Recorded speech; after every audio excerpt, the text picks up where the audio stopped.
right, welcome everyone to this deep dive on the session Memes for Future. My name is Tim, and I'll take you through this deep dive today. We are very happy that the artist collective Clusterduck is joining us from different locations, as it seems, to answer your questions. So first of all, to all of you guys, Clusterduck, welcome.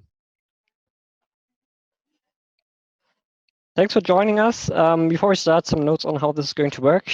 If you are joining us on Zoom, you can ask question by using the raise your hand function, and I will call your name.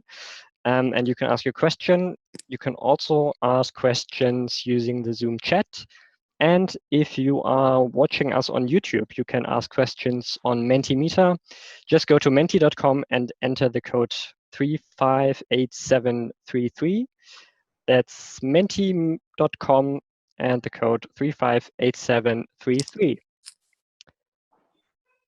So, guys, how are you doing? I believe you plan to have an exhibition at Republica 20, and now that this turned out in a different way, you're also part of our digital side events program. So could you maybe just briefly outline what is Memes for Future? What can our viewers expect? Silvia, you want to start? No, you can start. Okay. Yes, so regarding the Rahmenprogramm, we are having a space open at the moment, the superinternet.space/ASAP, where you can go and draw together with other users whatever you like. Basically, you can imagine it a little bit like a paint program. It's very simple. You choose your brush, you choose your color, and then anyone at any time can come in and draw whatever he wants. And we did this already a few times. One time when it was very successful, for example, was for the closing event of Meme Propaganda, which we talked a little bit about in the presentation. So yeah, regarding MemersForFuture, the project, as we said in the presentation, it's an evolution of meme propaganda in a way. We wanted to keep investigating this aspect of the political use of memes, and we chose to focus on the climate change movement, as we said in the presentation, because it's a very important topic for us, but also because we think it's a very interesting case in itself. Like, there are a lot of things happening there at the moment, in different bubbles, on different platforms. So for example, what happened now with Corona also is very interesting, we think, because the movement had to shift very fast from an approach. I'm talking about Fridays for Future now mainly, but it's true for Extinction Rebellion as well. So they had to shift from this modus where everything was centered around live demonstrations, and now this has been taken away from them in a way. So they have to change their whole strategy and pivot to digital, and so that is raising a lot of questions, and we will definitely keep an eye on that also in the next weeks to see how it evolves. So how is the Corona crisis affecting your work? You're now all sitting at home. How, as a collective, are you working right now and planning the next project? Maybe I can answer to this. Yeah. We are quite, we work online mostly all the time because we live in different cities. So we can say that we're kind of prepared to this in a way, because it's 3 years that we are working in our chat and on video calls like this mostly all the time. And what we do usually, I mean, we are 5 people, and but we collaborate with 40 people that are based in different cities around Europe. So we kind of had to learn on how to deal with this before the Corona crisis, let's say.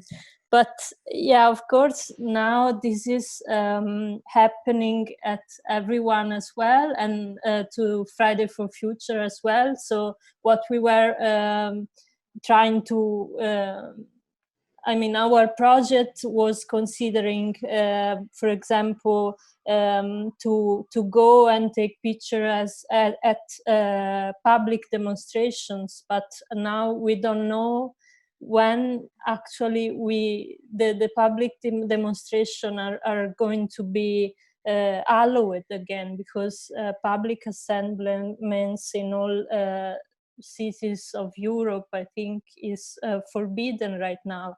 And this is very interesting for us, because we saw how all the movements had to move in the digital, and how they tried to do what we were actually studying at the beginning. So how can we organize to continue our protests online through the hashtags, and how we can try to be connected together using these symbolic, strategic ways of speaking that memes are. So in a way, we can say that our project changed, but also that it changed in a very interesting way for us, even, you know, despite the circumstances which are not optimal. So, in addition to that, I see an interesting question on Mentimeter. Again, that's menti.com and the code 358733. Do you think that the digital space is a sufficient substitute for exhibitions in the real world when it comes to it? We experimented in digital exhibitions since quite a while, with the Wrong Digital Biennale 2 years ago, and then we continued with many others. Francesca maybe can cite a lot of them.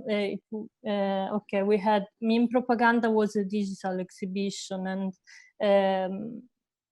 the one we did at Arebyte as well. And yeah, Noel, you can go. No, I was just raising my hand for Arianna, actually, because I think she was ready. She was jumping in to say something. Sorry, I don't see Arianna. Sorry about that. No, I just wanted to add that philosophically speaking, we don't feel that much difference between online and offline world, by which we mean that we experience and we act in online world with the same senses and the same tools that we use to operate in the physical world. So now, for example, my voice is reaching you through your ears, and there are waves that impacts on the microphone that makes it possible for my voice to arrive to you. But my vocal cords and your ears are still the same tools we use to act in the real world. So as a collective specialized in offline and online exhibitions, we really think that this connection between online and offline activities, the fact that they are tightened together, bounded together by our physical body, which is the kind of the issue somehow, the central point for fruition and expression, both in digital and in offline world, is kind of the key. Also to reflect and think on Corona crisis, for example, because we all see the difference, you know, when the possibility and the chances to go outside and then to go into the outside world are limited, as for instance with Corona crisis. That's a good point. And also another question on Mentimeter by one of our viewers. Since more and more people are inside now, can you see an increase in the use of memes? Who wants to say something? No. Well, I try to start something, then we can, of course, we will integrate, because as collective based both in Italy and in Germany, we probably see different memes, and we're into different filter bubbles, which is another peculiar thing of Clusterduck Collective, the fact that we tend to mix bubbles. In my experience, in my Italian kind of filter bubble, I saw for sure a raise in kind of a very peculiar kind of meme we try to reflect also with a meme of our production. So the Buongiornissimo Caffè kind of memes, which would be defined as normie memes in a more European context probably, but are very tied into a very diffused, and with Corona crisis, I personally experienced and saw a rise in their use. But for the other more international channels, I'm starting to see, for example, now in the last 2 or 3 weeks, the effect on Reddit and on other extra European platforms. But I think we still have to see the real impact of Corona crisis in meme diffusion and production.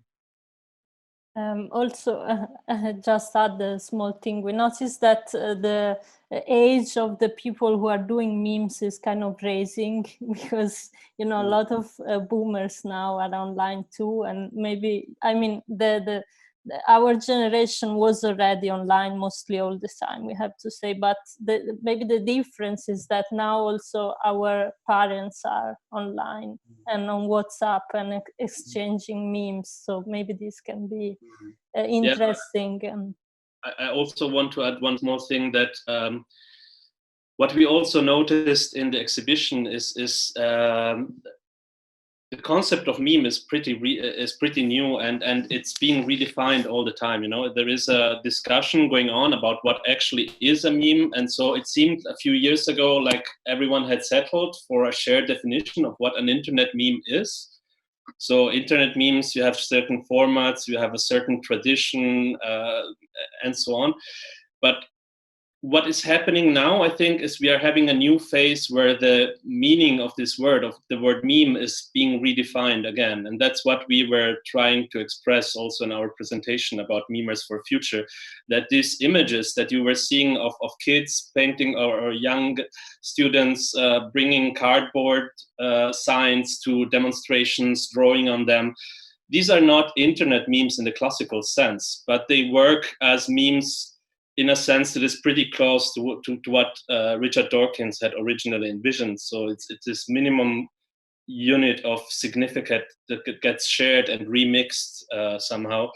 And so in this sense, I would say, yeah, there is a proliferation in the production of memes and of memetic material and memetic images. And these are not always memes in the classic sense that we have come to think about them. We have 2 more minutes, so probably the last question, but I see a lot of questions coming in about Fridays for Future memes. One question is from Janina on Zoom. Do you focus only on offline memes and rallies and demonstrations, or do you include content on meme pages, social media that originates in the Fridays for Future movement?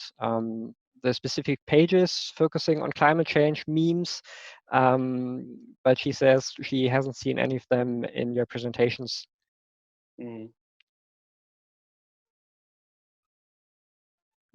Yes, I mean, we are aware, and we have many channels in which we exchange memes, which are digital memes, but for this project, we wanted to focus on in real life memes, because we wanted to see how this feedback between offline and online work was working. As Arya was saying, what we think is that, I mean, it's just, you can choose many ways to experiment with memes, and in many projects of us, for example, we have a chat who's called Just Dunk Memes, where we have the freshest meme, which are digital memes, of course.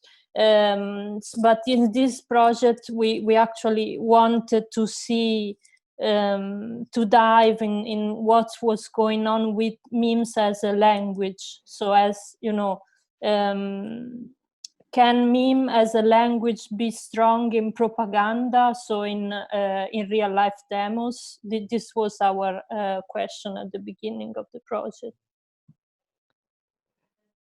You wanted to say something, Adis? Otherwise, Yeah, just briefly, please.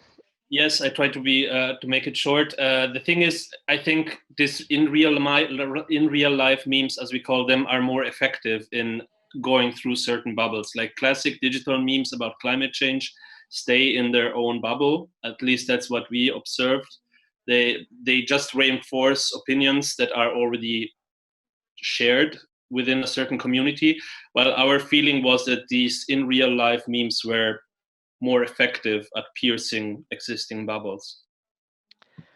All right, thank you very much. Guys, I'm really sorry, but we are running out of time. I think we could go on for many more hours. Thank you so much for joining us. That was a lot of fun.